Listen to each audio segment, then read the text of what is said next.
ផឹកទឹកពេលព្រឹកក្រោយភ្ញាក់ពីគេងផ្ដល់អត្ថប្រយោជន៍ច្រើនយ៉ាងដល់រាងកាយយើងតែងផឹកទឹកដើម្បីបំបត្តិភាពស្រេកទឹកឬក្រោយពីញ៉ាំអាហារប៉ុន្តែទំនងជាមានតិចអ្នកណាស់ដែលផឹកទឹកបន្ទាប់ពីភ្ញាក់ពីគេងនៅពេលព្រឹកការផឹកទឹកពេលពោះទទេនេះពិតជាមានអត្ថប្រយោជន៍ច្រើនដល់សុខភាពចូលស្ដាប់អត្ថប្រយោជន៍ទាំងអស់ដូចតទៅ 1. ពង្រឹងភាពស៊ាំការផឹកទឹកគឺសំខាន់សម្រាប់រក្សាលំនឹងនិងជាតិទឹកក្នុងរាងកាយនៅពេលយើងផឹកទឹកពេលពោះទទេអាចជួយរក្សាប្រព័ន្ធ lymphatic ដែលជួយកម្ចាត់ជាតិពុលពីរាងកាយនេះអាចពង្រឹងប្រព័ន្ធភាពស៊ាំបានហើយនៅពេលប្រព័ន្ធភាពស៊ាំខ្លាំងអាចប្រឆាំងនឹងជំងឺផ្សេងៗ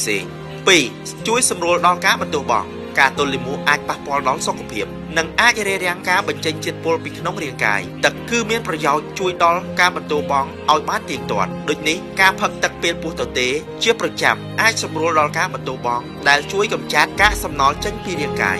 3. ពន្លឿនការធ្វើមេតាបូលីសការផឹកទឹកនៅពោះទទេអាចជួយឲ្យការធ្វើមេតាបូលីសប្រសើរឡើងនៅពេលការធ្វើមេតាបូលីសប្រសើរឡើងប្រព័ន្ធរំលាយអាហារក៏មានភាពប្រសើរឡើងដែរអាហារក៏ត្រូវបានរំលាយលឿនដែលយូរទៅអាចសម្រក់ទម្ងន់បានបើអ្នកចង់សម្រក់ទម្ងន់អាចសាកល្បងវិធីនេះបាន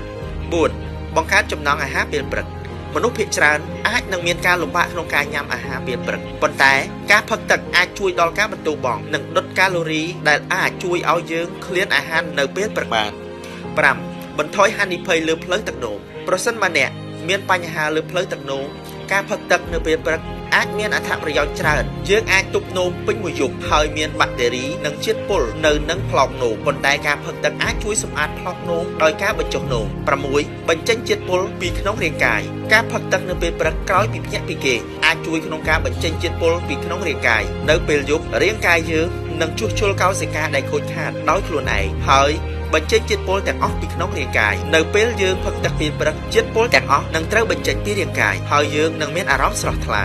7. បង្កើនកម្រិតថាមពលផឹកទឹកនៅពេលព្រឹកនៅពេលពុះទទេអាចជំរុញការលូតលាស់នៃកោសិកាឈាមក្រហមដែលបណ្ដាលឲ្យមានអុកស៊ីហ្សែនកាន់តែច្រើនក្នុងរាងកាយនេះធ្វើឲ្យយើងកាន់តែមានថាមពល 8. ជួយដល់ស្បែកយើងតែងតែចង់បានស្បែកភ្លឺរលោងហើយយើងទទួលបានស្បែកបែបនេះដោយការចាប់ផ្ដើមថ្ងៃរបស់យើងដោយការផឹកទឹកពេលព្រឹកការផឹកទឹកជាទូទៅអាចកម្ចាត់ជាតិពុលនិងកាកសំណល់ចេញពីរាងកាយការផឹកទឹកពោះទទេនៅពេលព្រឹកអាចបង្កើនចរន្តឈាមក្នុងរាងកាយដែលនេះអាចជួយឲ្យយើងមានស្បែកភ្លឺរលោងគួរបញ្ជាក់ផងដែរថាយកល្អកុំផឹកទឹកក្តៅនៅពោះទទេព្រោះអាចបង្កឲ្យខូចខាតដល់កោសិកាក្នុងមាត់និងបំពង់អាហារប៉ុន្តែ